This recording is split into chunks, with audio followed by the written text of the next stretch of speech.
Hi, everybody. Thanks for joining in today.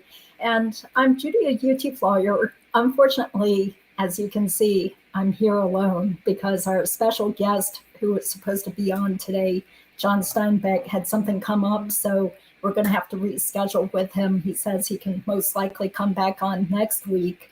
So I decided to switch gears onto another topic that I've been keeping on the back burner for months because I've been thinking about it and doing research and watching more videos, doing more reading. So I think I'm good to go in terms of doing today's topic, which is predicting Charlie Adelson's best defense in his criminal case, which, as you guys know, it's going to start at the very end of April with testimony starting on May 1st. So anyway, again, sorry to let you guys down. I know a bunch of people were really excited to hear that John Steinbeck, not the author of Grapes of Wrath or Mice and Men, but rather the author of Brainwashing Children, which is his book about parental alienation. He was supposed to be the guest tonight, but here I am, and I'm just going to slightly ad-lib this whole thing about what I predict Charlie Adelson's defense is going to be. So thank you guys for being here. Yeah, are they going to try and lay the blame solely on Katie? No, I totally doubt it. So let me go down a bunch of notes and stuff. And I did want to tie it in a little bit to Jose Baez's techniques. So most of you guys know that Jose Baez was Casey Anthony's attorney in the 2011 trial where Casey Anthony was accused of murdering her 3-year-old daughter, and she was exonerated. She was found not guilty. A lot of people were really mad and upset and totally shocked because it seemed like the circumstantial evidence all pointed to Casey Anthony's guilt, but her attorney became very famous because of that case. So I'd like to show you his website. It says here, Jose Baez, he is the best criminal defense attorney of all time. This is a very smart attorney. All right. So when you look at Jose Baez's credentials, they don't really look that good on paper. So from what I've read, he dropped out of high school, and then later he went on to get his GED. He became a father when he was 17, went to community college, and he was in the Navy for a while. He graduated from Florida State University, which is the same place where Dan Markel was a law professor. And then ultimately, I remember hearing an interview of Jose where he said that he had a girlfriend back at Florida State who was interested in going to law school. So she kind of encouraged him to take the LSAT, and he didn't think he was smart enough. So he was just kind of like, what, me, be a lawyer? He thought that maybe he would do law enforcement. But somehow he ended up taking LSAT. He got into St. Thomas Law School, which is the same law school that Tara Kawas, Katie Magbanua's attorney, graduated from. And he did some work as a public defender. Looks like it took him many years before he actually got licensed because he had some financial problems and maybe a bankruptcy or something. So again, on paper, it's kind of like, okay, so this guy doesn't seem to be, he was not an academic superstar at all when he was a kid or even in law school or whatever, compared to Charlie Adelson's attorney, Daniel Rashbaum, who graduated from Cornell Law School, an Ivy League school. But yet Jose somehow had that magic touch. He has a way with juries. He's a great speaker. He knows how to connect with people, which I think is very important if you're a trial lawyer. And so I went back and watched a lot of his videos of his closing and opening arguments during Casey Anthony's trial and took down some notes here. Got my handy dandy notebook here. So let me look here. Fast. Oh, okay. Charlie is spooking you out. Okay. Yeah, thanks for being out there. Okay. Who looks like a sleazebag? I think you mean Charlie, right? Not Jose. Okay. If Jose Baez was his attorney, he would definitely get off. Yeah, and that's why some people have said in the comments, they said, well, why is it that Charlie didn't hire Jose Baez? Like, everybody knows who he is now. He's international or nationally famous. He represented Aaron Hernandez and a bunch of other people in the news. And who knows, maybe the Adelsons did approach him, and maybe he turned them down, or he quoted too big of a retainer, because I also did some research and found out he was charging one of his clients $200,000 a month to be that person's attorney. So, this guy can clearly demand a really, really high price now that everybody knows who he is. Yeah. Okay, no, Jose, no. Okay. Okay, wherever you turn, Charlie's looking right at you. Okay. Yeah, mentor has new info on Markel, Shadrach interview. Okay, great. Yeah, I did one of his Patreons, so I just finished watching an interview of Dan's friends, the Greenbergs. So that was pretty interesting, although a lot of the stuff was already included in Stephen Epstein's book, so I already knew about that. Okay, Jose Baez knows how to excuse a chronic liar. Opening statement for Casey was amazing. Yeah, I mean, it is very impressive. I'm assuming everybody out there is really into true crime, so definitely worth a watch, these opening and closing statements and whatever, any part of the trial in the Casey Anthony trial.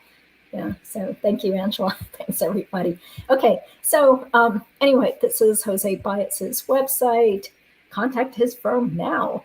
Okay, call for a free consultation. So here's another thing. So it turns out his office is actually on the same street where Donna and Charlie Adelson are believed to be living, on Brickell Avenue. So, maybe they did contact him. Why not? It's a free consultation, right? And everybody knows this attorney, whereas, I think Rashbaum has also been involved in some high publicity cases, but he is definitely not as well known as a criminal defense attorney as Jose Baez is. See here, Miami office, 1200 Brickell Avenue, Suite 1410. And he also has an Orlando office. Okay, so that's enough free advertising for Jose Baez. But, I was very impressed watching him again on YouTube, thanks to all these true crime types of channels that still keep the footage up there so we can all see.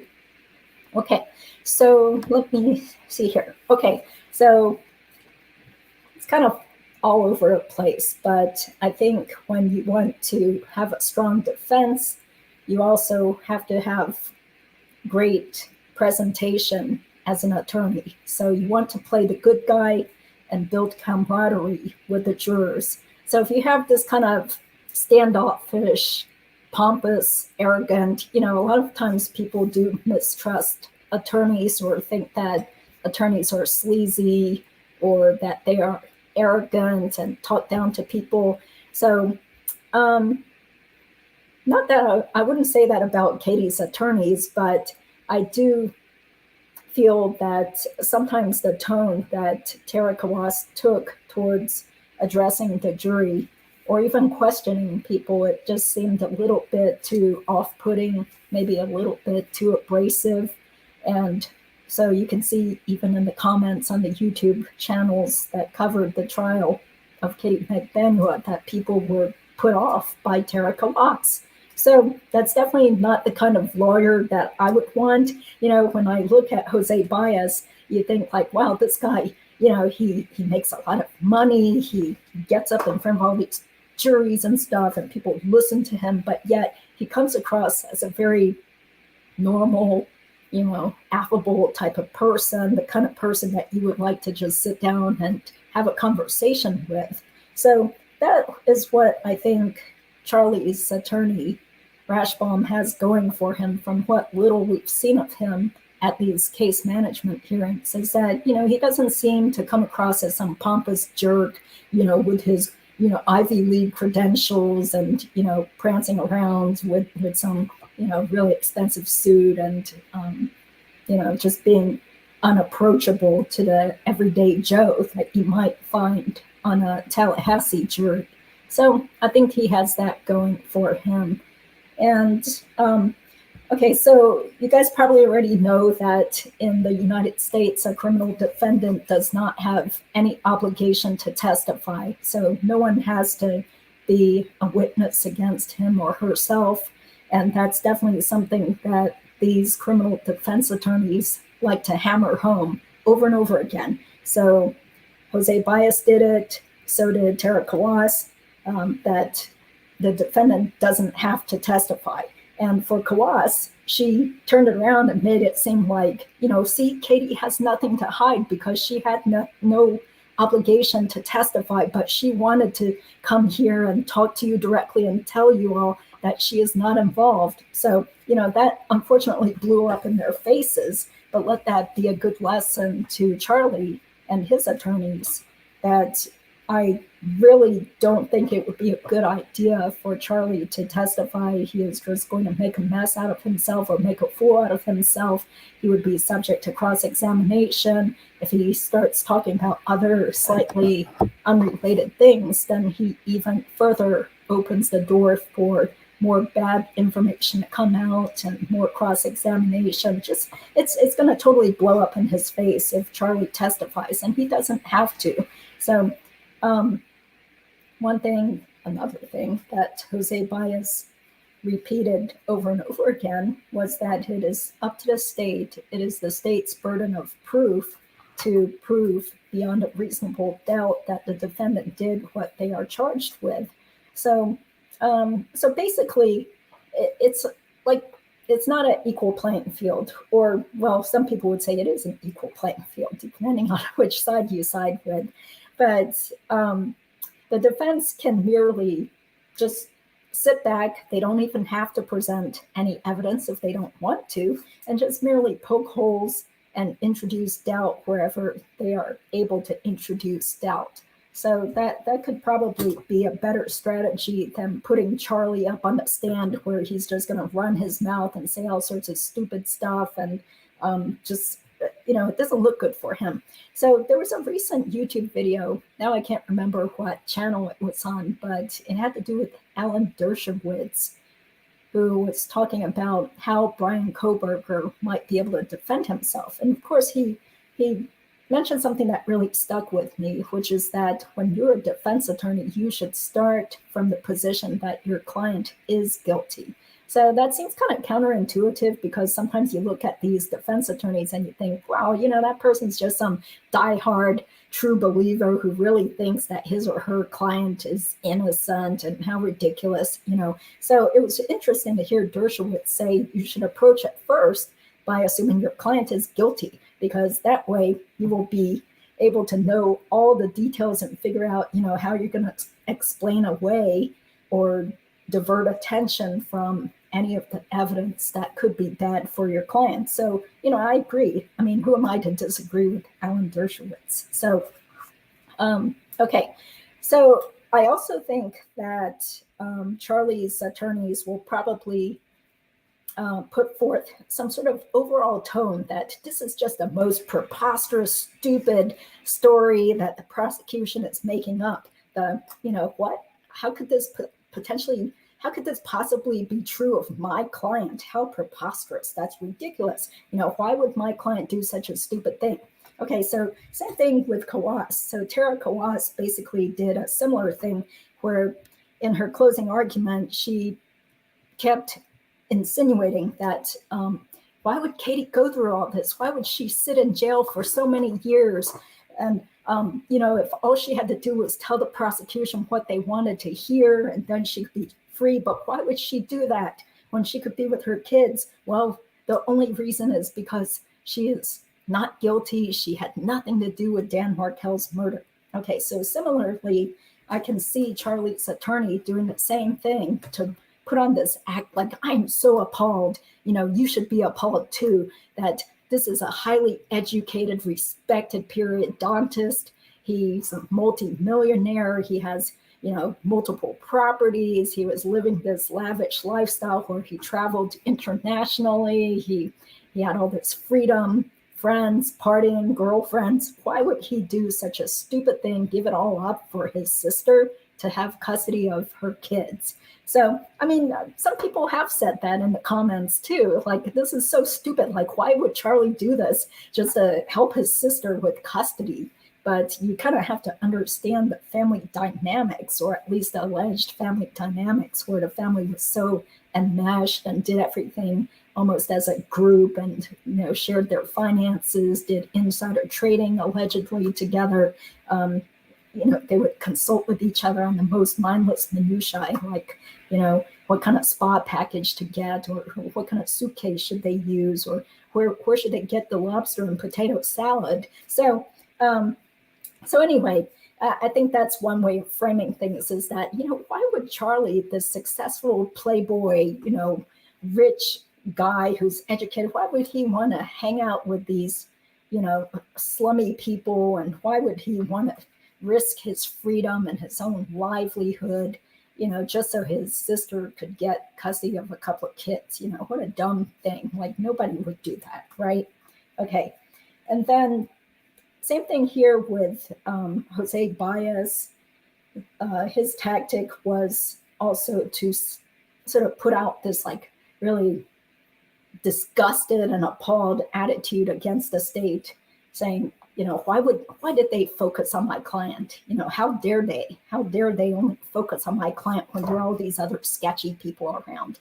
So similarly, I saw this also with Kawas, pointing to other people. We'll go on more about that later, but that's another thing to kind of slant the jury's attitude against the state, against the prosecutors, to make it seem like, yeah, those prosecutors, they're desperate. Okay, so I definitely heard Baez say that, and Kawas alluded to this, that, yeah, they're just desperate. Why they focus on my client to the exclusion of looking into all these other people? They just want to blame it all on my poor client who didn't do anything.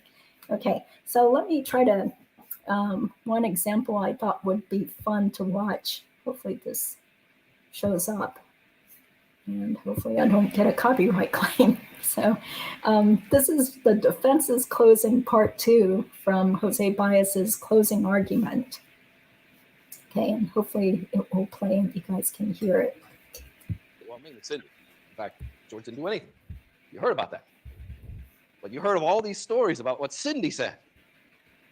Cindy. But by the end of this case, they're impeaching her. They want you to know she's a liar.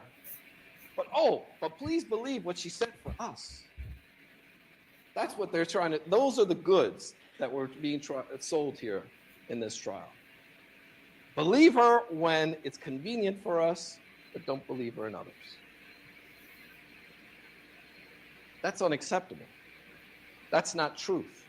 And that's not what you render a just verdict on. Casey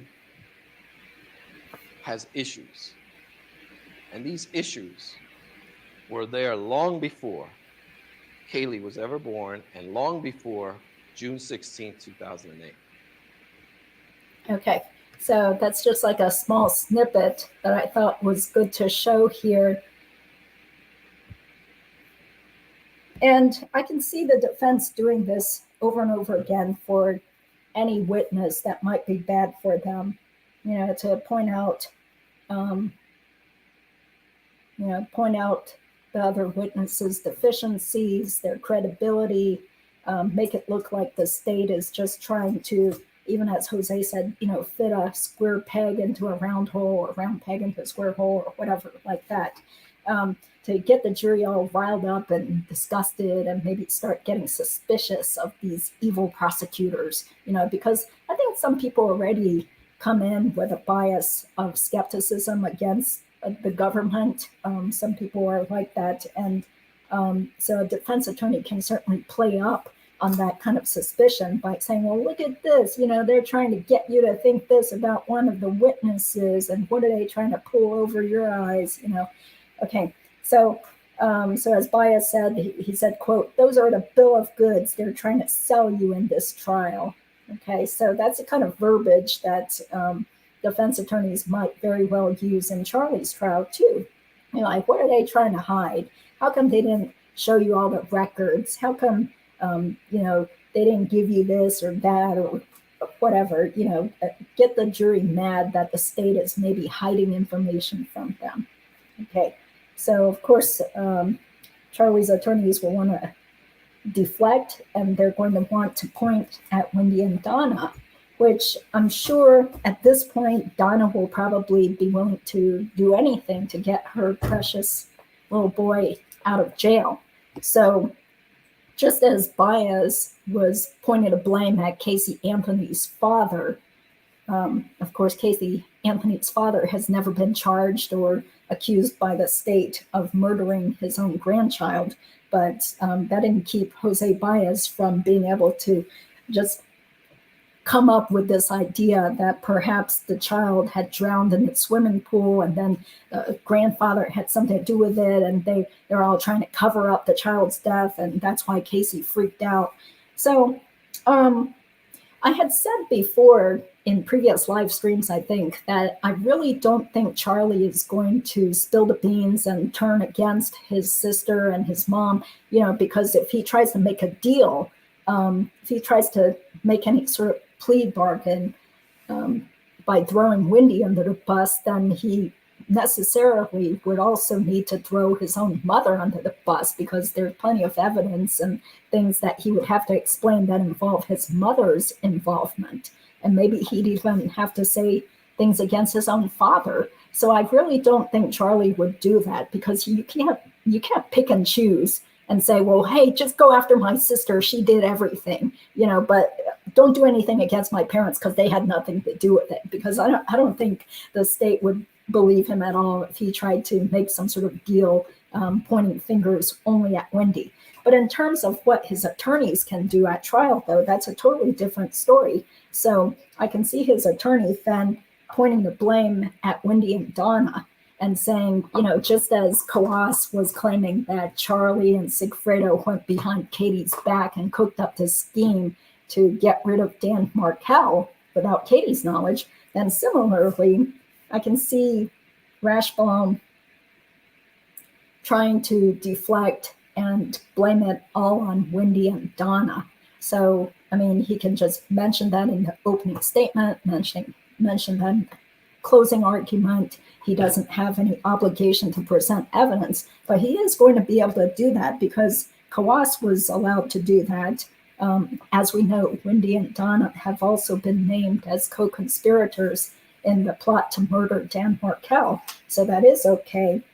And I read about a week and a half ago the state's amended motion in limine, where they were talking about wanting to make sure that that Katie's attorneys could not bring up an alternative perpetrator's guilt in Latin Kings, trying to blame the death of Dan Markel on anything to do with the Latin Kings.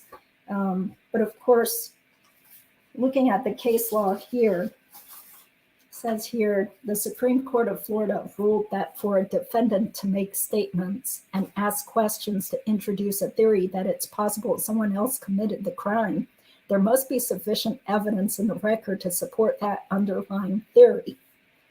Before evidence of the guilt of another can be deemed relevant and admissible, the evidence must clearly link that other person to the commission of the crime. Other jurisdictions have also concluded this sort of evidence must provide a clear link to the crime charged. The evidence must be confined to a substantial fact which are connected with the transaction. Evidence which has no further effect other than to cast a bare suspicion on another is incompetent and inadmissible. But they want to make sure that the defense, such as the cost, could not just try to claim that the Latin Kings could have killed Dan. But in a situation that's totally different because the state has already named Wendy and Donna as co-conspirators. And even in Katie McBanua's trial, Coas did allude to the fact that Wendy and Donna had not been charged yet, as a way to also show how unjust it was that Katie was the one that's on trial for the murder of Dan Markel. Okay, so let's see. Okay, so let's take a look at Katie McBanua's trial and Tara Coas's closing statement, or at least a little snippet of it that I thought was good to play. And I can see Charlie's attorney kind of taking some of the same types of tactics that Coas did, although I'm sure he wants to be successful with it instead of having his client found guilty.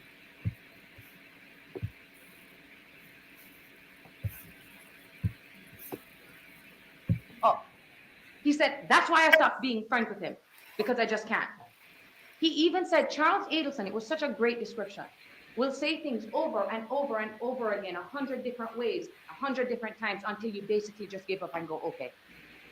That's probably why she said to him, yes, I'll call, and then doesn't call. If they're all in cahoots together, why is she lying to him? If she's really worried about what is going on here, that this might be the police, why is she lying to Charlie? So what, now they're not in a conspiracy? So they're in a conspiracy when it works for the state, but not in a conspiracy when it doesn't fit the evidence and what the recordings say?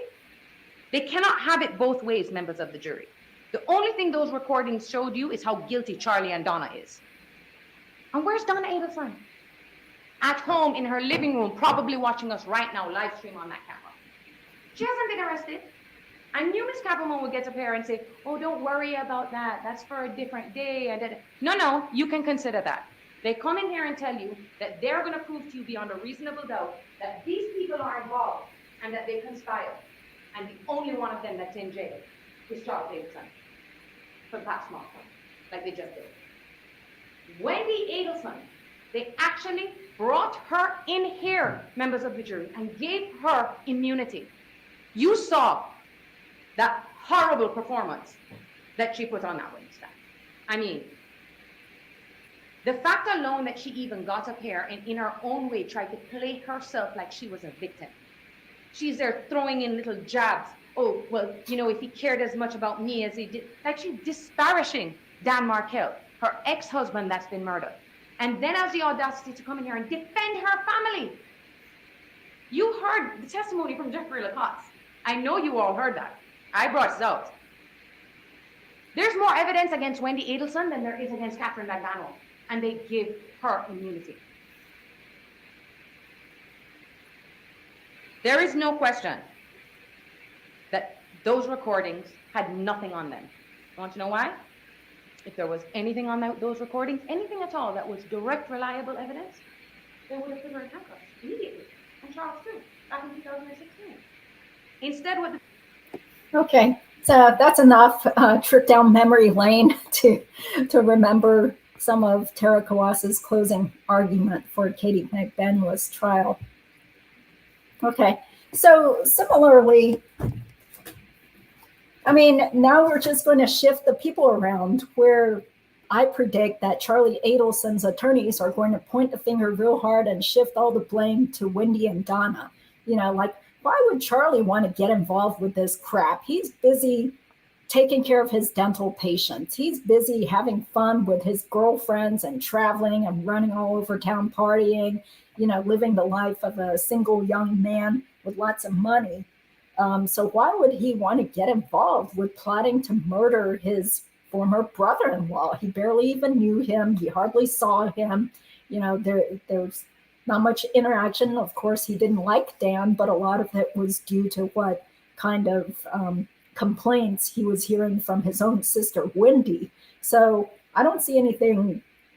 I mean, it wouldn't be surprising to me if Rashbaum really goes after Wendy and makes her seem to be the Wicked Witch of the West. That this is a very selfish younger sister. She's always whining and playing victim and wants everybody to bail her out and trying to get people to do stuff for her.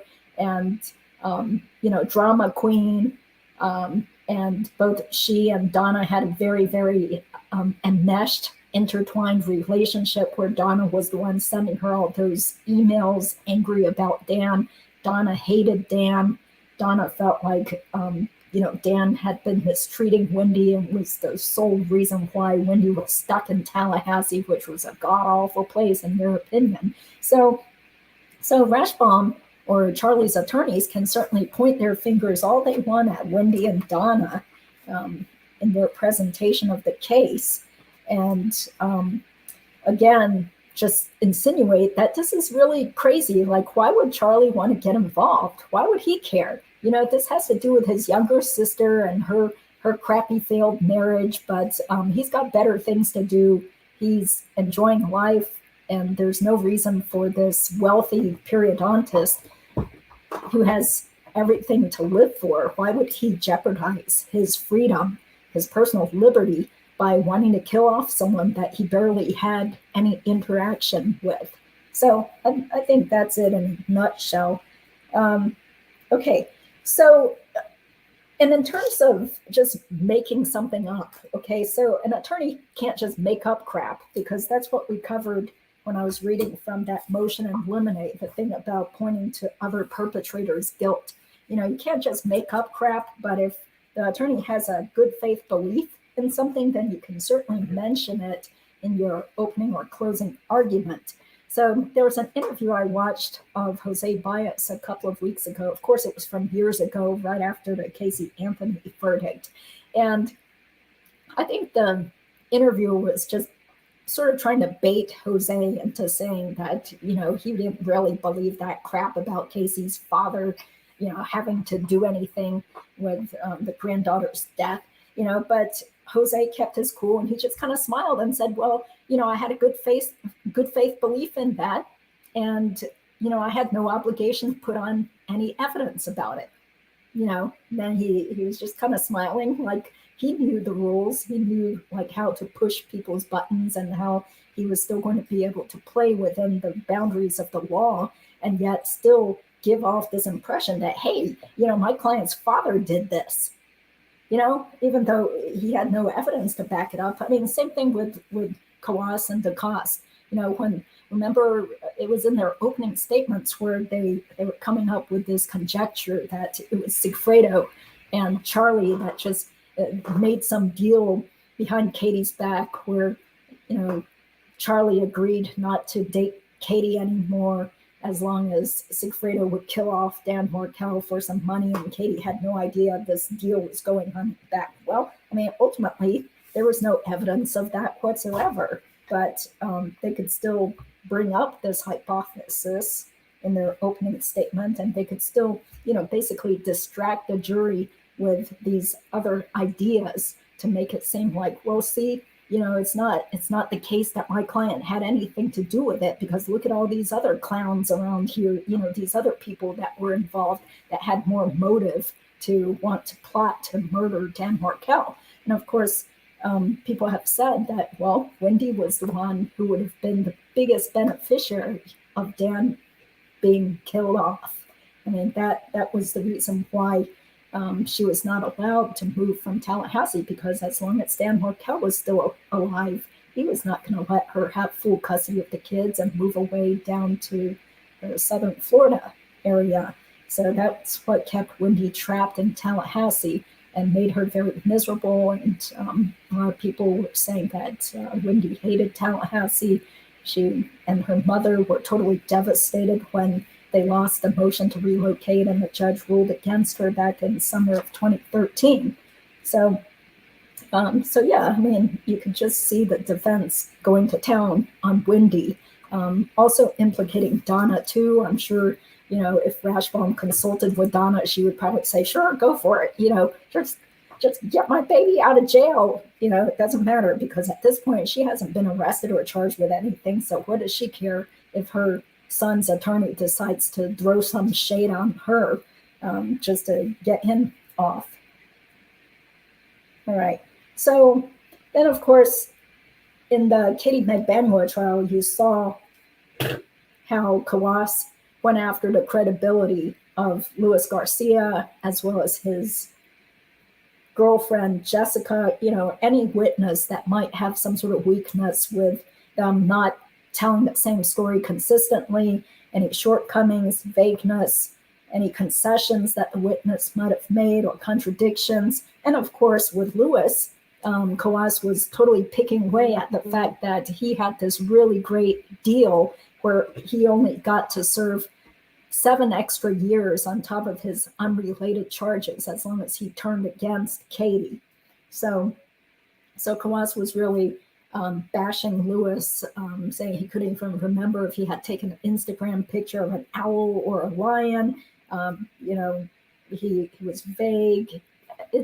Yeah. So of course that's what the defense can do in Charlie's case. is to totally bash and pick apart Katie's credibility. And we all know that Katie's credibility is bad, because for how many years did she maintain that she had absolutely nothing to do with Dan Markel's death? Okay, so from 2014 all the way until the very end of last year, maybe late November, was when we heard that Katie was finally going to become a witness for the state. So that was over 8 years. So for over 8 years, she kept claiming had nothing to do with it, had nothing to do with it. I don't know. I don't know why people are accusing me, and this is so wrong, boohoo, you know. And her attorneys just totally played on that sympathy factor.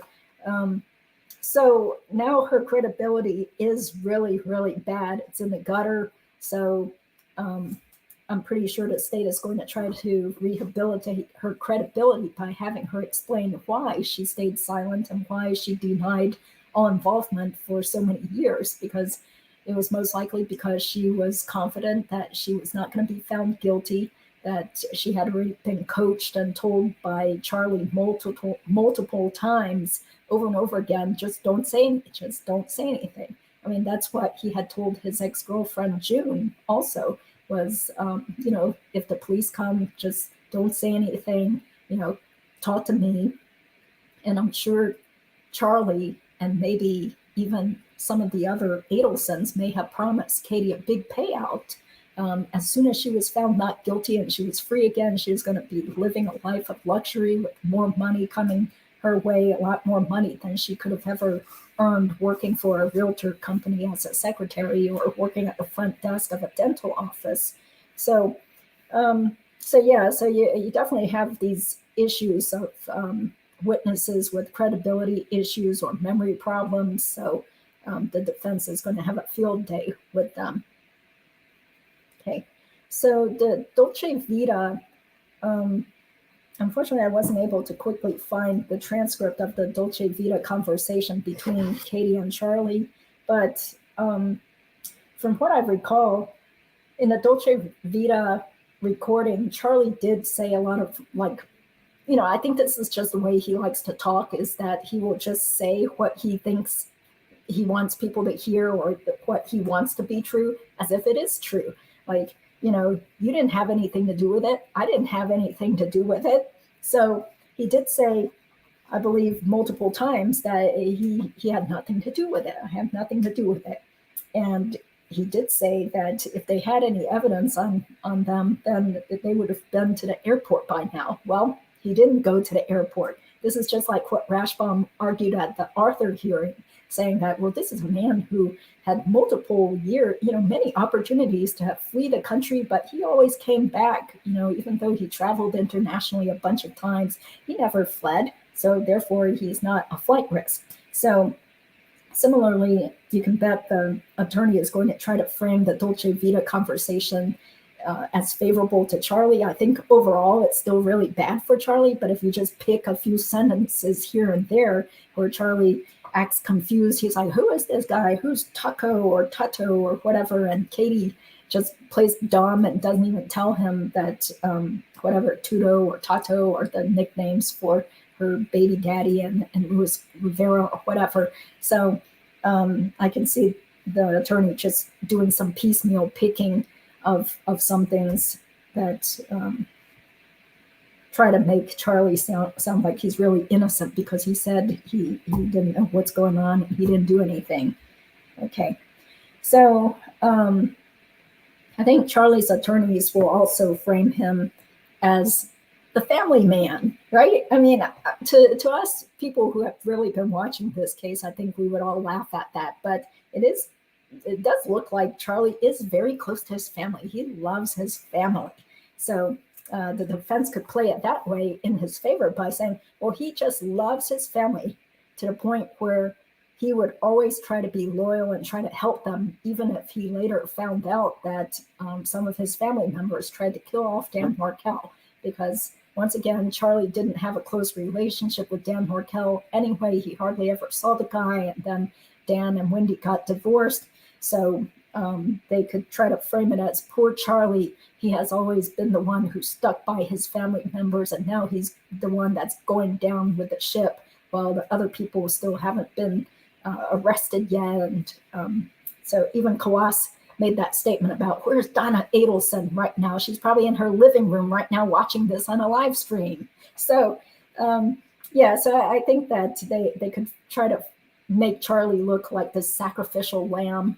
You know, he just loves his family so much that even after maybe he found out that Wendy or Donna or whoever were involved possibly with killing off Dan, he was so loyal that he just wanted to help them out. And that's why he was having those hushed conversations with his dad and his mom, and, you know, didn't try to go to the authorities when the bump happened. Okay. So, yeah, okay, so getting back to Jose Baez, I thought this was some slightly funny moments of his closing arguments, but he repeatedly kept calling his client the slut who wanted to party. And it's kind of like, what? Why are you calling your client that? But I guess he just wanted to get that out of the way to desensitize the jurors from that, because he knew that that's the way the prosecution wanted to present his client, was that she's a slut who wants to party. So he just kept saying that.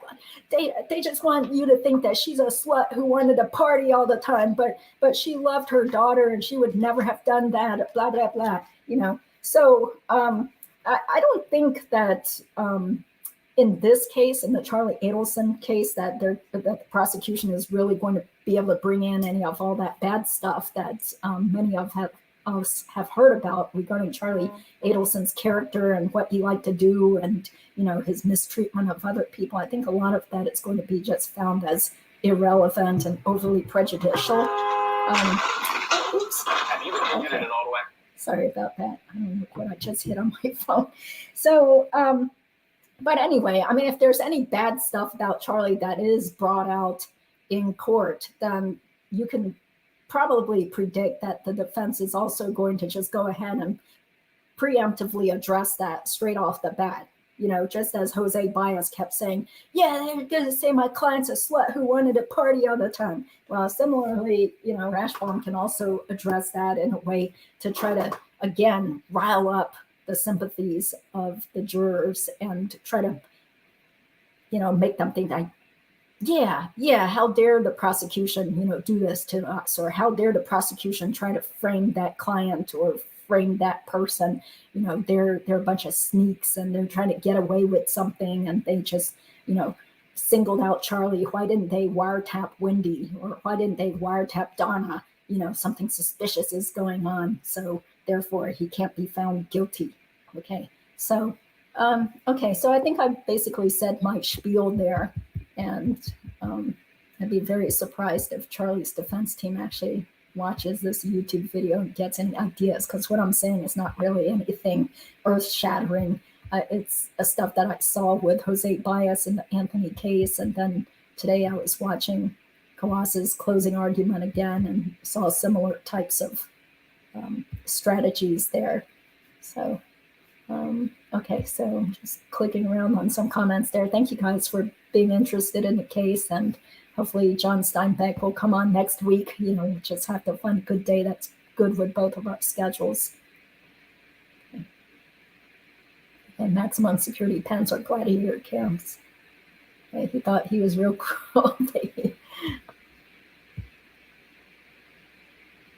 Okay, so I guess people are talking about prison conditions. Florida state prisons are brutal and meshed. I like that word to mention the Adelson family. We need to get a, what's that? LMFT. Okay, sorry. Oh, you mean like a family therapist? Okay, I'm not sure. Charlie has a little thug in him. He wants to be the big man that handle the problems. Yes, and so that's how the defense could also frame him as being the good guy. He really has such a big heart that he would take on other people's problems and try to help them. And he didn't want to turn on his mother and his sister and his father. You know, he was so loyal. He's such a good guy, a good son, a great brother. You know, that's why he didn't turn them in. Maybe, you know, I'm just making some of my own wild predictions here. Okay, Katie sat up there and lied her butt off. She got what she deserved, a prison cell for life. I do feel bad for her kids because both their parents are in prison for life. Yeah, although maybe Katie will get out sometime since she's going to be a witness for the state now. Florida prison, absolute nightmare. Prison outreach at a state prison for women. Seemed like they were treated very well. That's where, oh, okay, well, that's very interesting. Was it in Florida or some other state? Okay, yeah, I don't remember who Pam Huff was. Yeah, okay, money doesn't buy class. USP level federal pens are super dangerous. Okay, yeah, I can imagine. That's great, always wanted to do that. A lot of dumb people in prison. Do people not fear prison? Yeah. Either way, he's screwed. We should visit Katie. LOL. Well, wouldn't that be interesting? Because anybody who's around Florida near Tallahassee, yeah, I wonder how some random person can request to visit a prisoner. I don't know. Maybe they would be desperate to have anybody come and visit them. But you still have federal minimums for medical, protective C, etc. So it's a matter of degree. Okay. No one is beyond God's reach. And Baez made his, yes, exactly. Baez made his client out to be a victim. And, well, I guess the stereotype, I mean, people are probably more likely to believe that this young, sort of attractive woman was a victim, but is Charlie going to be believable as a victim? Probably not. I don't think Charlie has as much sympathy factor as Casey Anthony did. But certainly his attorneys can frame him as the family guy, family man who just loved his family so much and would help them out and even help cover up a crime or not rat on them. Biggest understatement, Casey has issue. Yeah, Baez was also lucky he had a stupid jury. Yeah, I mean, you just never know what kind of jury he'll get. Baez also got not guilty in the Aaron Hernandez second trial. Yes. He's not a snitch. At least right now, he's not a sex offender, so protective custody is out of the picture, most likely. Okay. Okay. Yeah. Okay, I might have to skip over some comments here. I'm guessing if Charlie ever cooperates, that will be a huge negotiation point for Charlie where he has to serve.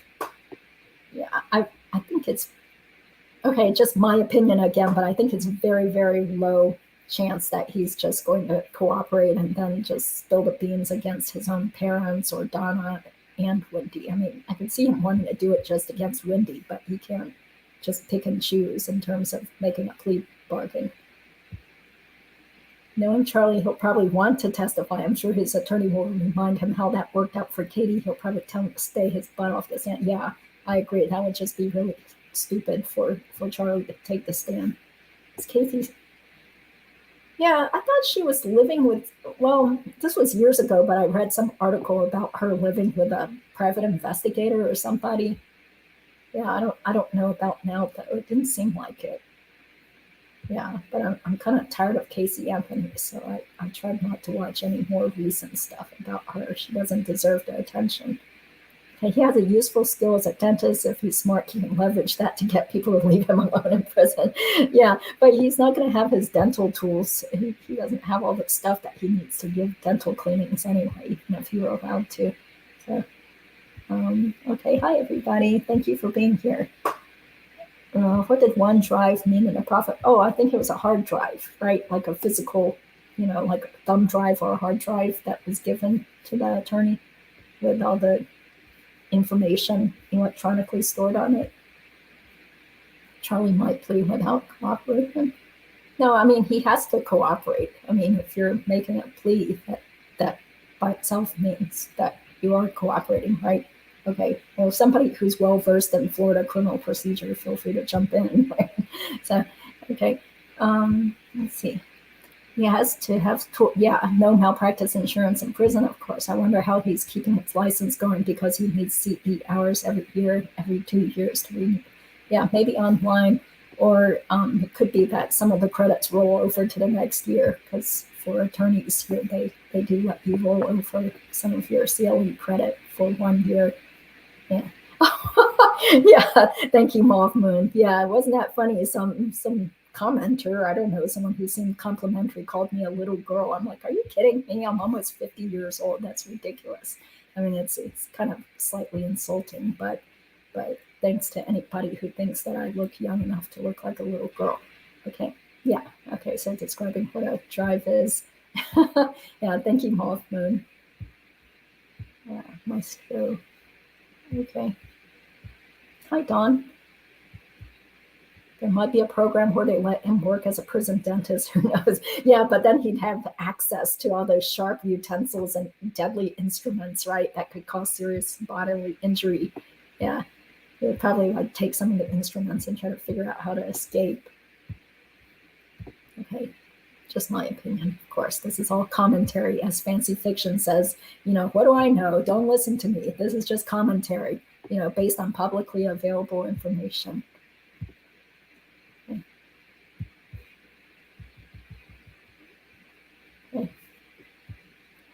Sigfredo's attorney in the first trial, Sam Zanganeh, was on his hind legs, suggesting the Latin kings were to blame for the murder. Yeah, I think exactly that's why the state wanted to preemptively go ahead and make that motion and eliminate before Katie's trial to make sure that they couldn't keep digging at it and claiming that the Latin kings had anything to do with it. Yeah.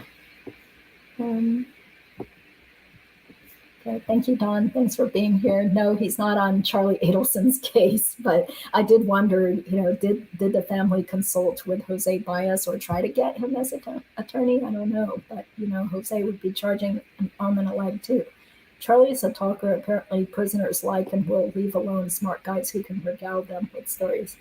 Yeah, who knows? Maybe he has enough charm to make friends in jail too. Yeah, who knows?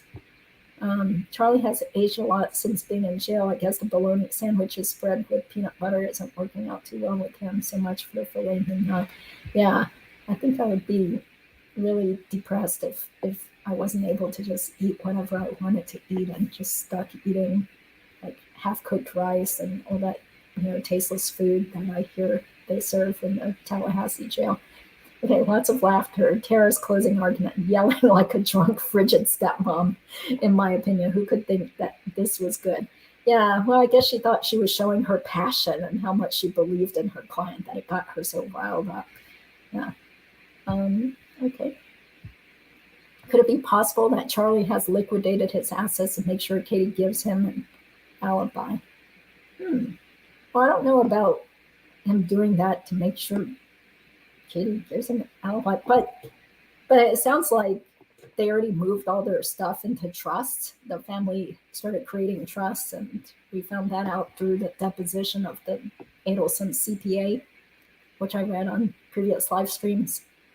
And it looks like Charlie is probably having financial difficulties because remember, he was claiming that in his child support case back in 2019, he claimed that his income was only about $125K by then, and it seemed like he was hardly working, and maybe a lot of people didn't want to hire him anymore as time went on. They heard more about the Dan Markel murder, so I'm sure all these attorneys' fees are really eating into the family's wealth.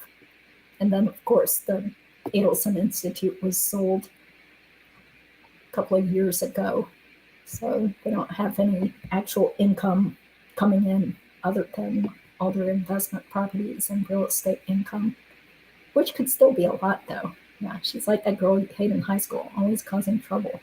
Frigid stepmom. Jose would not want to deal with those penny pincher ones. Yeah, I mean, we heard about how the Adelsons didn't want to pay $10,000 to $20,000 to those attorneys that first helped them back, I think, in 2016 or something. The lawyers had to sue them to get their money. Okay, stressed me out just looking at her doing this wreck of a closing. Fancy fiction, listening to her as a new form of birth control. Okay, well, that's kind of a funny insult. Big mouth girl looking for the spotlight. Tara's energy and tone does not say, trust me, I'm telling the truth. Listen to my side of the story of what happened, How she was not laughed out of the courtroom is the real mystery. Yeah, I mean, it did make me start laughing when she was kind of like wiggling around, talking about Wendy, But anyway, I mean, sometimes you just need a laugh in court anyway. And what she was saying about Wendy, I mean, that sounded on point. I mean, like, you go, Tara. So, I cannot stand this mouthpiece lawyer for Katie. No wonder Katie was found guilty. Well, it's also Katie's own doing, too, because she looked so stupid on the stand. And there was all that evidence against her she couldn't explain. Okay, look at her body language. What a clown. Okay, her voice bothers me. Nasty delivery. Okay, glad to hear that your grandchild is doing well, sweeter girl. Oh, definitely. That's pointing at the jury. Nobody likes to be pointed at with their shrill voice raised. What a loser vibe. LZ. Yeah, that's clearly something. I don't see Rashbaum doing that, like pointing at people with a shrill voice. So he's got that going for him. Okay, hard flashback. Okay, sorry. Okay, it's Tara, not Terry. So, okay, pointing at Wendy and Donna for sure. Yep. Okay, loser vibe. Agree. If I didn't know better, I would say she's working for the prosecutors rather than Katie. Good point. Fancy fiction. Poor taste of point. Never mind pointing and shrieking at the same time. Okay. Wendy is the Wicked Witch of the West, though. Charlie is the flying monkey coming to the aid of Wendy at the behest of Donna. I'm going to show the beach picture to argue that Wendy and Katie had a relationship and Charlie wasn't involved. Sure, why not? I mean, that picture makes them look pretty close with their shoulders touching, right? Doesn't look like they just met for the first time in that picture. Reminds me of the movie Fargo at the end, and he says she started shrieking a little bit. Okay. Charlie is the henchman. I don't think Charlie would allow his attorney to trash talk about his sister. Well, if it's going to possibly be his hope and a prayer of getting off, to avoid having to spend the rest of his life in prison, I think he would, because he's not actually, he's not actually making any sort of deal where he's going to throw them under the bus, but rather his attorney would just allude to this stuff in opening and closing. Okay. Donna is used to getting what she wants. Nobody tells her no. That's why she hated Dan. That's right. It was her way or the highway. I think the defense will be Katie was blackmailing Charlie Adelson. Well, I don't know. I'm not sure about blackmailing because there are just so many wiretap phone calls and during the Dolce Vita recording, all those conversations between her and Charlie, it totally did not sound like she was blackmailing him at all. Yeah. So I think what they can do is say Katie is a liar. She's a known liar. She's shady. She has all the incentive to now lie and point the finger at Charlie because that's her only way of getting out of life in prison. Rashbaum is a great lawyer for Charlie. Reminds me of the turd that defended Amber Heard. Okay. Yeah, I did feel sorry for Amber Heard's attorney, though, Elaine Bredehoff. Okay, Charlie said Wendy had won twice. Yeah, so he already sounded like he was jealous and resentful of his sister because she didn't have to work hard and take out student loans like he did. And she doesn't realize how good she's got it, even though she's like this aging single mom with 2 kids that no other man in his demographics would want. Okay. In my opinion, Rashbaum will have to counsel Charlie up front that if Charlie goes to trial, he has a 5% chance of winning. Yeah, always good to set those expectations appropriately with the clients so they don't turn on you and then blame you for all their problems, right? I mean, that happens to pretty much every attorney. Okay. They do make up crap. Look at the Johnny Depp case. Those lawyers were all liars right up to the bruise kit they said she wore. Okay, we have to hope Charlie is narcissistic enough to take the stand against his attorney's suggestion. Yeah, I don't know how that would work out, but I don't know. I mean, part of me wonders, is Charlie already feeling defeated? I think he is already feeling down and defeated because according to True Lifestyles, I think that was where I heard it, that Charlie had actually asked the jail to just, not give him his MP3 player for a while. He didn't even want it because he was probably too sick and tired of listening to all the wiretaps and listening to all the information from his own case. So maybe he's getting too stressed out and too depressed to even care about helping to prepare for his defense. I don't know. I mean, just wild speculation here. Okay. For Charlie's attorney to implicate Wendy, he'd need Charlie's permission to do so. Would Charlie give?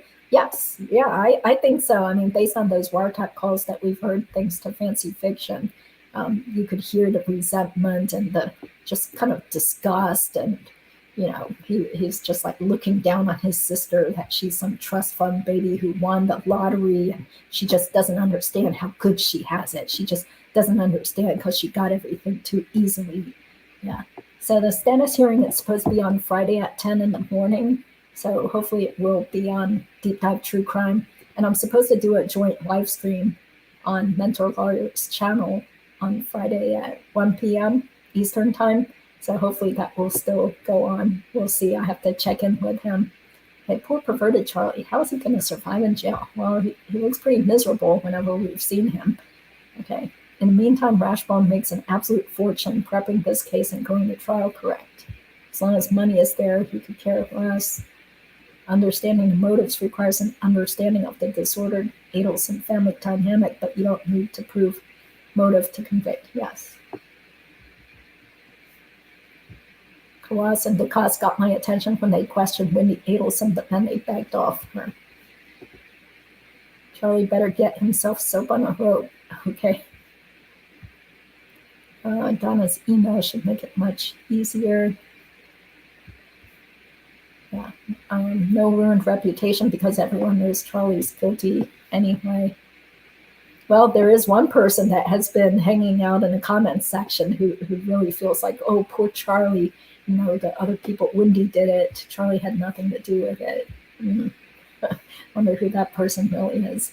Okay. I used to think they'd have a hard time seating a jury, but after seeing the publicity for the Murdaugh deal, I think there will be no issue. Let's hope it begins in about 8 weeks. Yeah, I hope the trial does really happen so there's not more and more waiting for Dan's family, who have been very patient through all this. Rashbaum will say Katie had this done on her own with their baby daddy to get paid for life. Yeah, it could be, but I think it would be even more, a little bit more believable to also say it was also because of Wendy that, they all got together with Wendy, because after all, Sigfredo allegedly had mentioned to Lewis, and Lewis mentioned the name Wendy multiple times during his interviews. Okay, so we'll see what Katie has to say that is bad for Wendy and Donna, if anything. Kawas and DeCoste dangled a huge promise to the jury and never delivered. Embarrassing fail. I'm shocked whenever they are praised for being a strong team. Like, why? Yeah. I think they win the award after the first trial, though. So since Katie got found guilty, they haven't won any other awards, I think. So, okay. Did they defense rest? Yeah, and then I'm not sure. It's been hard to juggle work and keeping track of all these different cases. Didn't catch it either. Saw the son testify. Okay, so that's been heard on. Rashbaum, up your fees and get all that cash that Adelson's keeping that refrigerator size safe. Would love to hear Rashbaum go after Wendy. Can't wait to see June, but will Janice, Charlie's counselor, testify? Yeah, probably not, because she might claim that that's, privileged information between a therapist, a professional, and the patient. Yeah. Plus, I don't know what information he'd really be sharing with her over the phone in the jail, since it's all supposed to be recorded or not confidential. Yeah. Okay. I would have done backflips to turn on Katie. She was the reason this all came to play. No doubt she was right there with Wendy and her mother. June will be back again, dressed like she's hitting the club for tonight. Oh, well, she did have on a conservative white suit with a jacket on at the last trial. So didn't look like she was hitting the club. Who was it that was wearing those high-heeled shoes that supposedly had goldfish in the heels? Was that Jessica? Yeah, but anyway, yeah. So June didn't really look like she was hitting the club with her white suit on. But we'll have to see if she's carrying a gigantic Louis Vuitton purse again. Okay, June's appearance will make my day. Can't wait to see how her memory is doing. The date said, yeah. So jury selection is supposed to begin on April 24th, and so the testimony is supposed to start on May 1st. So we'll hear more on Friday, though, because we're going to have a case management hearing on Friday. Fancy, wasn't it you who liked Lacoste? Someone did. Oh, or do you mean DeCoste? Christopher DeCoste, the attorney? Yeah, because Lacoste is Jeffrey, the person who previously dated Wendy. She not only denied and did all the time before, but for years she listened to Charlie over and over. Wendy will give that tried and true outfit a third round. I don't know. That would be really weird.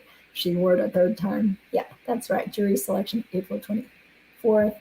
Where's the Wendy outfit? Oh, okay. Yeah, I still have it. It's in the closet. I'll wear it again sometime in the near future. Yeah, I got to get my money's worth out of that dress. Yeah, the dress was ugly. Oh, okay.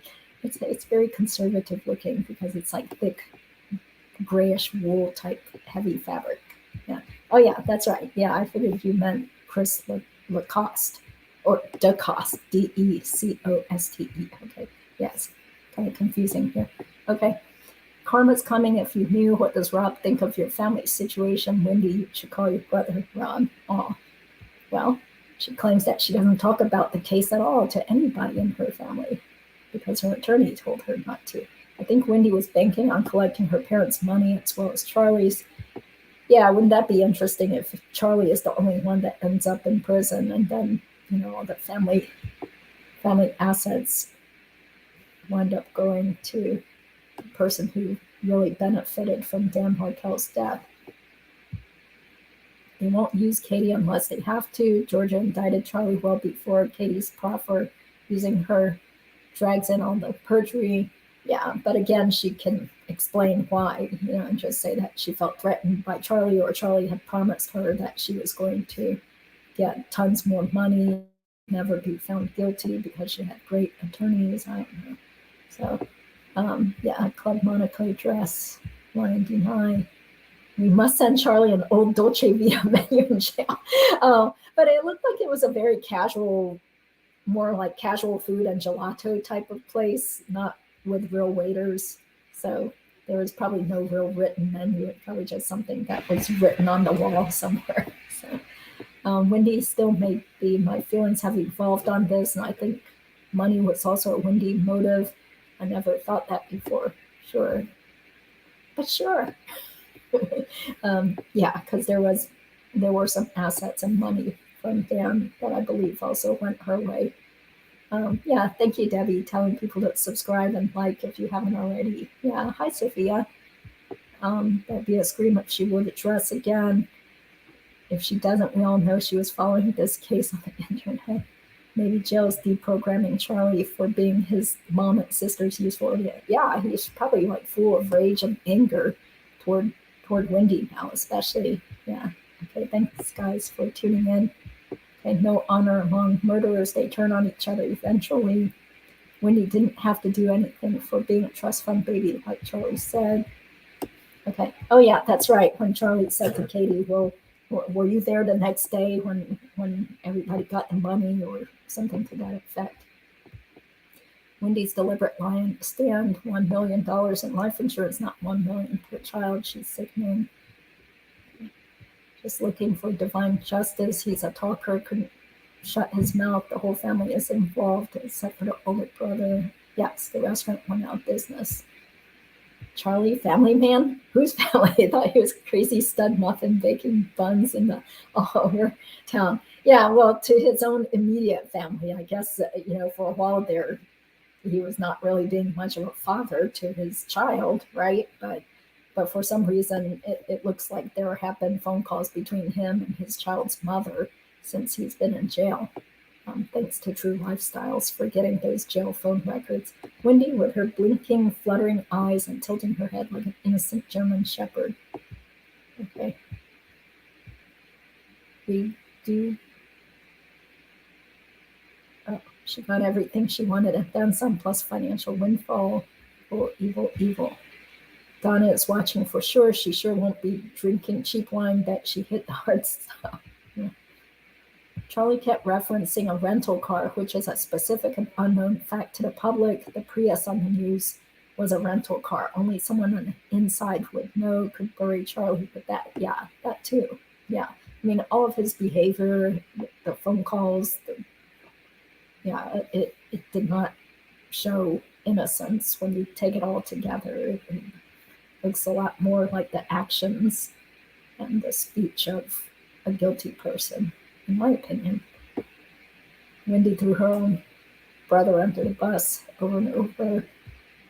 128 watching, less than 60. Oh, thank you, Stevie. Thanks. Hi, Cass. Hi, Helen. Harvey is not innocent, in my opinion. Yeah, I mean, I was just watching the interview of Dan's friends, the Greenbergs, on Mentor Alert's Patreon a few hours ago, and even those other friends mentioned Harvey acting really weird and not talking to them and not looking them in the eye, and they thought that was very bizarre behavior.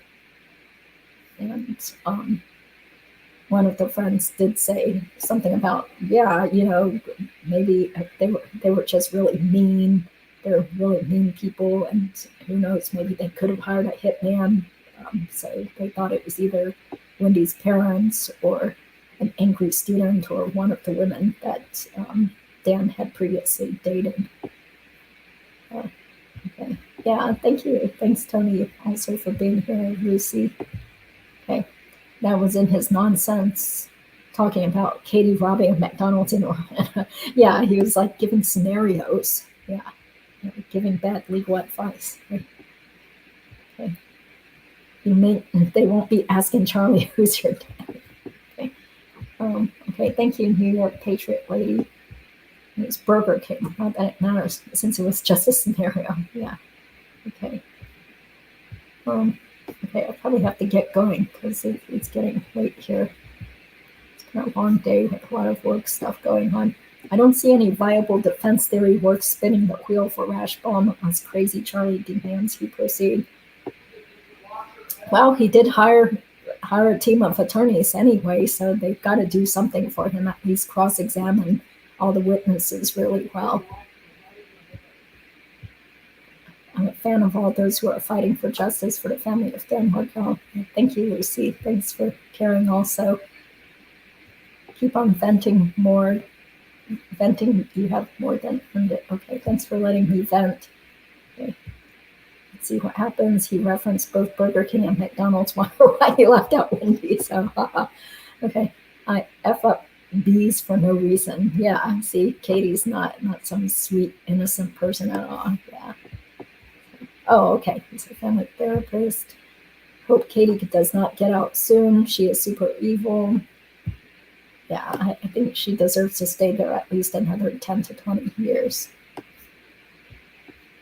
Talks tough, but not strong enough to move furniture when fleeing her rental. Yeah, that was an interesting phone call where Katie was trying to get Sigfrido's mom to help her or do something about it when they had to quickly move out of their rental apartment or townhome or something. Pam Hub killed her best friend. Oh, who was dying of cancer for the life insurance? That's horrible. Wow. So many crazy criminal cases out there. Even with the proffer, no, keep Katie locked. She's evil, dangerous, and no one should trust her. Yeah. Well, if they really need her to help convict certain people, then I can understand them giving her some sort of deal, but I don't think they would let her out right away. There's a movie made about hopefully any other sentence for Charlie. I doubt it unless he makes some sort of deal where he agrees to plead guilty. Yeah, so that's what they're going after. They're not going after the death penalty. Soon it will be 10 years, no justice for Ruth. Katie, a small fish. Yeah, I mean, ultimately, Dan Markel's family deserves to know the full truth of what went on, and all the people who had a hand in conspiring to murder him should definitely face their sentences. There's so much evidence, both on wiretaps and character witnesses, that will say Charlie is sociopathic and has done horrible illegal deeds. Yeah, correct. Although, his attorneys will probably be able to keep out most of it, if not a lot. Yeah, I would say the majority of it would probably not be allowed when they're trying to prove that he murdered or conspired to murder someone.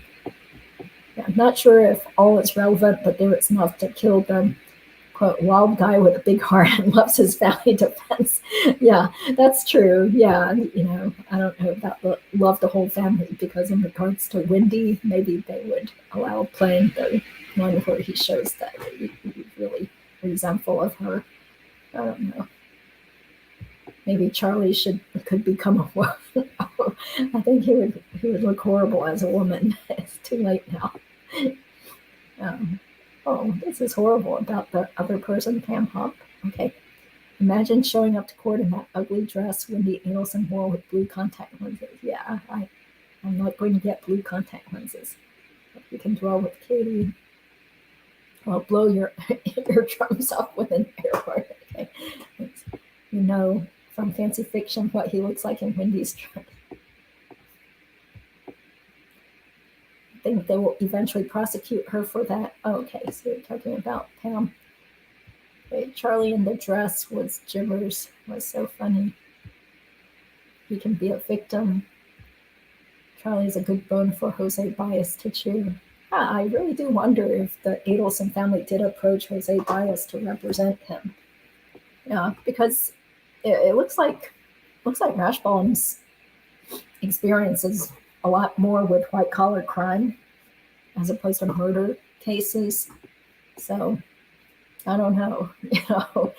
If I were accused of a crime, would I want Rashbaum or Jose Baez if money were no object? I don't know. Okay, Baez is overrated. I mean, Geraldo and Sean Hannity praise him, scares me. Charlie will love the drama and attention of his trial, no doubt. Yeah, but he'll probably be ready to jump out of his seat because he wants to be heard, since he's such a loudmouth with an opinion on everything. You can just imagine him trying to yank on his attorney's sleeves the whole time, poking them and writing notes and stuff.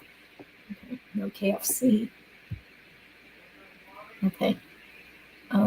Casey is a private investigator now, has a license. Oh, okay, interesting.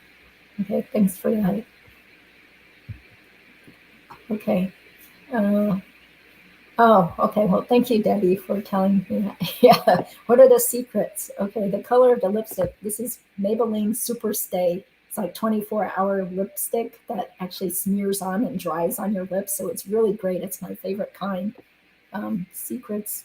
I try to stay out of the sun as much as possible.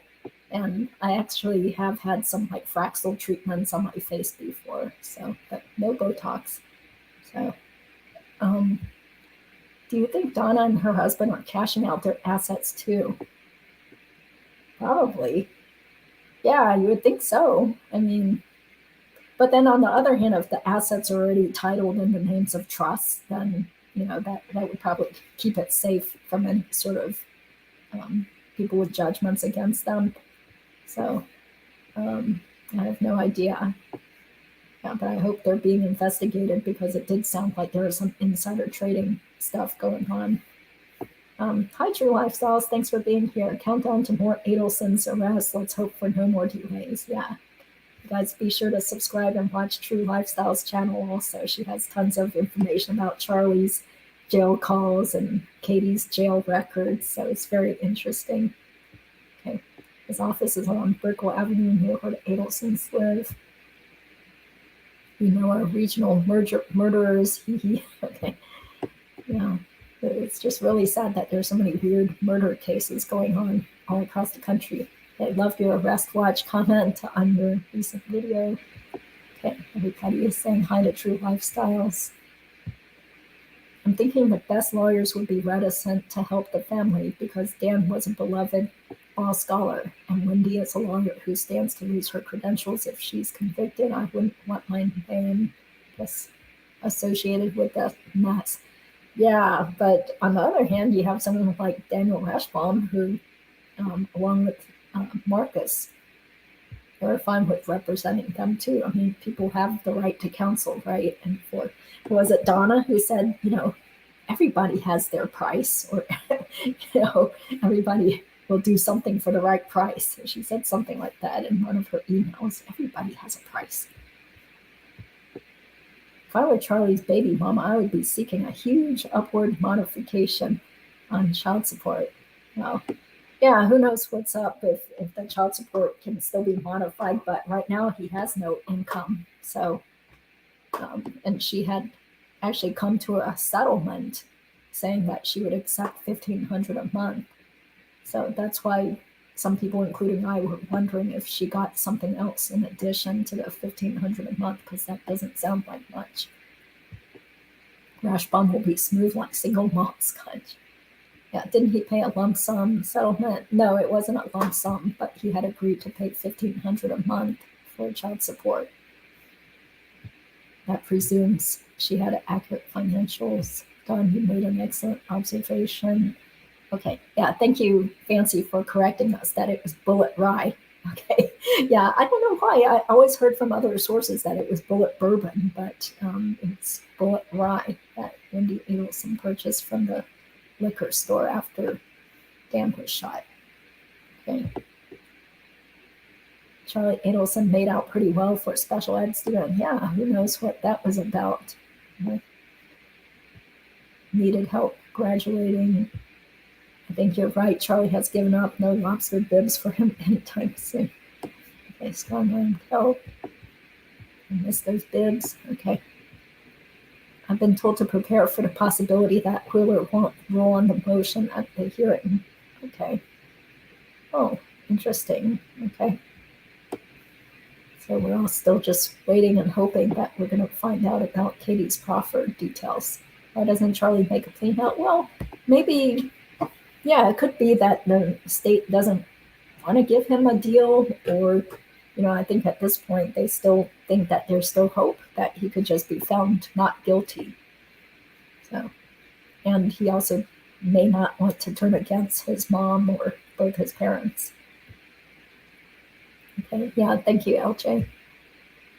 You're brave going into prisons to do ministry work. Mad respect. Yeah, thank you. If Charlie did plea out now, what kind of deal would they give him? Well, I have no idea. It depends on, do they really want to try to get Wendy or Donna and or Harvey, or a combination of them? I'm not sure, because I think in that Brian Winchester, Mike Williams case, I'm just guessing. I think the prosecution or the state was interested in giving closure to Mike Williams's mother because they still had no body. They didn't know where Mike Williams was buried, and so Brian Winchester was the one that was willing to spill the beans and point at Denise Williams, his wife, who was also Mike Williams's wife. So yeah, there's always different motivations. Every case is different, but Brian Winchester, from what I recall, got a sentence of, he got a deal of just 20 years in prison, even though he admitted he was the one that murdered his friend. He shot him in the head, after taking him on a fishing trip. So I don't see them desperately wanting to get at the other Adelsons to the point where they would just let Charlie have 20 years in prison. That just seems way too low for someone that may have been one of the masterminds of a plot to murder someone. So, and I don't know. I mean, that doesn't sound right or, justified to me. Because in this case, people already know, who actually shot Dan Markel. And, it's not like an issue with Mike Williams where they had no idea where his body went and wanted to give closure in that respect to Mike Williams's mother. So, so I really doubt that they would give him such a great deal like what Brian Winchester got. Yeah. So, okay, so the live is supposed to be at 1:00 Eastern time, barring any unforeseen circumstances. So I have to confirm again with him. So it's supposed to be on Friday at 1 p.m. Because that gives us enough time to watch the the case management hearing and digest it and stuff, and then get on the live stream on his channel, Deep Dive True Crime. My guess is any plea deal Charlie would get would have to implicate the rest of the family. Yeah, that's why I don't think he would make any sort of plea deal. Not ruling, how does that work? Rules at a later date. Yeah, maybe he kick the can down the road and have a hearing in the future on that motion to keep the proffer confidential. Charlie can plead guilty without cooperating. It means he can't get any extra benefits. Okay. Well, yeah, I'm not 100% sure how things work down in Florida. Plus, like I said, I'm not like a criminal defense attorney or someone that practices in Florida. Any defense will be useless. Well, we shall see. I mean, we can't get too confident, though, because look what happened with the OJ trial and Casey Anthony. So, who knows what kind of $1 million or whatever defense Charlie's attorneys are going to be able to cook up for him. One of your guests said they didn't think Wendy would be charged. Do you believe that is true? Not at this point. Yeah, I still feel like there is still some chance that she could be charged. It all really depends on what additional information Katie McBenoit is able to provide, because that's the new stuff that has just come out and we don't know what it is. So, so I think there's still a chance. Okay, he'll be smooth and polite. Here's arguments, needs to research and consider them a bit. Yeah, that makes sense. If he needs to sit on it.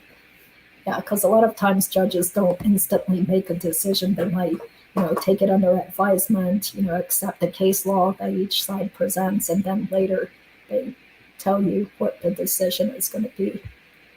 You might be more polite than I can take, though. Okay. Wendy will be convicted. There are several Amish families there on visiting days. They took in several babies of inmates. They would bring them to visit their mothers. That moved my heart. Oh, well, that's very nice. Yeah, for those poor little kids. I thought June looked very classy. Okay, yeah, Jessica. Jessica was the one with those shoes that had the goldfish in them. Okay. He'll be convicted, but why doesn't he plea out? Wouldn't they make him a deal to save millions? That's what I'm not sure. It's always up to the prosecutor's own discretion if they're going to make a deal with someone or not. Yeah. If he does it straight up, but if he wants a deal, well, Jessica go after Katie McBenoit. Oh, what do you mean? Like, go after Katie McBenoit. Yeah, I think Jessica is just trying to get away from this case, because that's why they had to make sure that the cameras didn't show Jessica, because she was afraid for her life. So, so who knows if they'll be able to track her down. I get the feeling that it's hard for people to find her because she moved around so much. Yes, if he wants any kind of deal, Charlie would have to flip, but he could still flat out plead guilty and the judge would decide. Yeah, but I doubt Charlie would do that. I mean, I'm sure he still thinks there's like a there's some smidgen of a chance he could be found not guilty. I think that was Lacasse's biggest fan. Okay. A lot of people like him. Despite it all, it would be a welcome twist if June really thrives and becomes successful and happy. That's her ending if I'm writing a fictional story of this. Why not? I like it. Yeah. I mean, she didn't have anything to do with the murder. She has important information, so we really want her to tell the truth about everything she has witnessed and everything she knows. But if she tries to backpedal and tries to lie or twist the facts in favor of Charlie, I'm sure everybody will be getting their pitchforks out. June looked classy, submissive, and dumb. Aw. Well, she did say to the police that she was reading up on the case all over web sleuths, so she could be watching this live stream or watching the YouTube videos now too. So okay, June, please tell the truth if you're out there listening. Okay, I want more McBenoit outfit. Okay. The only thing I have is that striped long sleeve shirt with a collar that looks like what Katie wore at trial. Okay. pled guilty without no deal. Okay, make a deal with proffer to get a reduced sentence. Yeah, up to Wheeler. Katie will testify. Yes, in my opinion, it will help greatly. Yeah, definitely. She does seem to be useful since there have been 3 separate proffers made already. Her deposition was taken earlier this month. June hooking up with Jeffrey? Well, that would be very strange. Okay, interesting. Yeah, who knows if they're still single or not. How much people impress me. Okay, well, unfortunately, it's getting to be really late on a work night, so I have to probably just get going. Yeah, let's hope that everybody ends up having a good life after being part of this strange, awful criminal case. Why it took him so long to file it, probably because he could not keep a relationship, right? Even Katie said that about Charlie. Like, you can't, who are you to give relationship advice? You're the one that can't even keep a relationship. Yeah, so at least June was smart. She didn't want to have a kid with Charlie unless she got engaged or got married first. June was perfect target for Charlie to mistreat. Didn't like her protecting Charlie. I understand, especially at first trial, but I understand she was manipulated. Yeah. Okay. Miss June figured it out. I think it was ego. He wanted a mini me. Yeah, but he didn't want to have to actually take care of the kid or raise the kid. Yeah. She might actually be there now. Good. Okay. Especially with Charlie being away and no yo-yoing her. Yes, and exactly. And, there have been so many bad things that he has done towards her, including also making fun of her with that woman he was screwing around with. I hope June is in therapy, becoming her best self to avoid attracting users.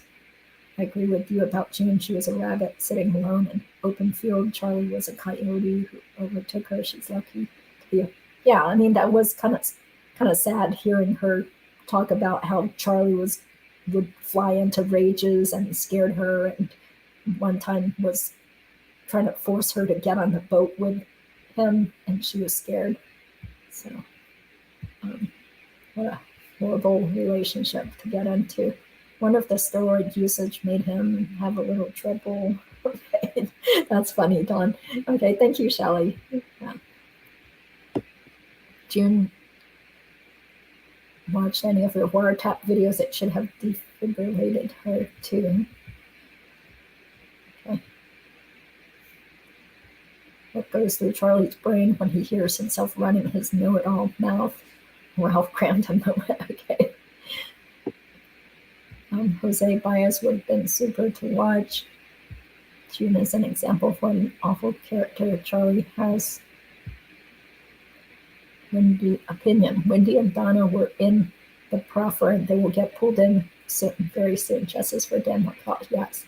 Yeah, I suspect that too. Yeah. So there's definitely going to be big news coming out, at least at the trial, if we don't hear about it before the trial. So I think I'll be setting aside time off from work and making sure my work schedule is set so that I can watch all the trial on the live stream and also be there for a little bit of it in person.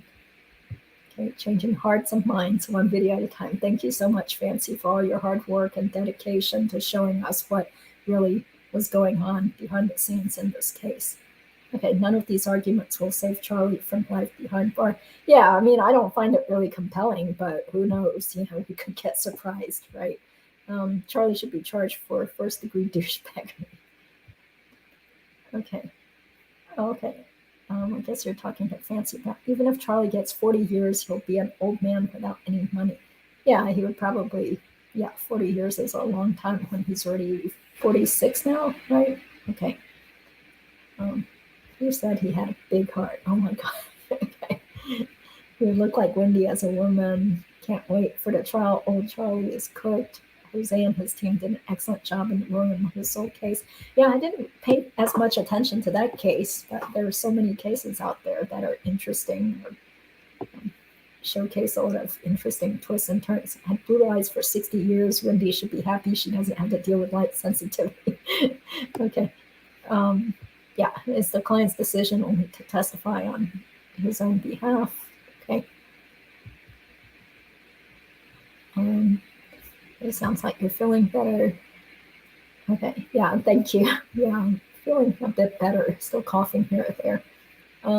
Okay, yeah. Hey, Deep Dive True Crime is here. I'm watching the commercials. Thank you so much. Thanks for watching the commercials so I can make like, I don't know, 0.3 cents or something. So thank you. Okay, is there news on Shadrick here? That would be interesting. Yeah, thank you. Oh, great, great. Okay, well, I can't wait to see it. Yeah, but it sounded like they couldn't find Shadrick to get him to show up at Katie's last trial. Right? Interesting. Okay, so why does he mention hearing the guys talking to Wendy? Okay. Okay, yeah, so this is where Mentor is saying that on Friday we're going to do a live show on his channel at 1 p.m. Eastern time. Okay, so that should be fun also. Yeah, okay, right about Winchester. Winchester, they needed him to convict the wife. Yeah. Okay, 10 a.m. meeting. Don't ask for continuance, Mr. Ashwell. Yeah, mark the calendars. Okay, thank you, Dawn. And everybody, please subscribe to Dawn D'Aquisto's awesome channel. Also, she's been covering a lot of the Markel case too. Okay. Oh, thank you. Okay, all donations plus video income for the first 30 days. I'll split 50. Okay, thank you so much. Yeah. Yeah, what will that turn out to be, like $2? I don't know. I mean, your channel is bigger than mine, so I make very, very little money. So I just found it offensive when one negative commenter acted like I was just doing this to be some YouTube lawyer or, for some sort of profit or whatever. It's ridiculous. I make a ton more in my real job. So this is all just, out of truly caring about this case and wanting to do justice and help spread some good information, I hope, to people out there that are interested. Okay, regarding Mike Williams, they gave Brian the deal of a lifetime just to get closure for the family. They never would have found Mike's body without Brian's proffered confession. Yeah, such an awful case. If we make it a huge success, we may do it 2 times per month or more. Yeah, it's always fun to do live streams together with other people. So thank you, Mentor Lawyer, for reaching out to me. I didn't know you did prison ministry, Skeeter Girl. Okay, great. Thank you, Deep Dive True Crime, Mentor Lawyer. Okay, well, my voice is going also, so I think it's time to get going. Oh, okay, $40 challenge at 3. Okay. Okay, let's scroll all the way down here. Okay, really appreciate everybody being out there, but let's call it a night. Oh yeah, this is good information. Thank you, Angela, for bringing it up again. Charlie even threw June's purses out the window of her car and all the contents spilled out. Imagine her humiliation being on her hands and knees putting that back in. Yeah, I thought it was out on the lawn though. Yeah, well, either way, how much June loves her expensive designer purses. So how dare he throw out her purse, dump it out outside. Yeah, but I thought it was on a lawn as opposed to throwing it out the car. Yeah, but either way, just a really mean thing to do. And he allegedly threw water on her also because he was in such a bad mood. Yeah, real jerk. Yeah, you'll make, okay, thank you. Make more than $2? And then I'll have to pay taxes on the $2 too. Yeah, okay. Yeah, thank you, Bonnie. I appreciate all your support. Katie's clothes were dated, wrinkled like a black and white roadkill. Oh, it didn't look that awful. You mean like her clothes that she wore to the trial? Yeah. Okay, yeah, definitely justice for Dan. Okay, so I guess I should also mention again, in case you guys haven't heard already, about Hillel Ontario, which is an organization that Dan's niece and nephew are involved in. And if you go to their website, which is hillelontario.org, they do have a donation link where you can also make a donation specifically for the Dan Markel Memorial Fund. And his niece and nephew were on Instagram just a few weeks ago talking about a new leadership program that they have in their uncle's memory. So if you feel like you would like to donate to the cause, then please go to hillelontario.org, click on donate, and then there's a way where you can select the Dan Markel Memorial Fund, and it's in Canadian dollars. Okay, yeah, so Yeah, Deep Dive says, yeah, save your voice for Friday. Okay, yeah. Thank you so much, everybody. Appreciate you guys caring about the case and justice for Dan Markel and his family. So have a good evening. Thanks for tuning in.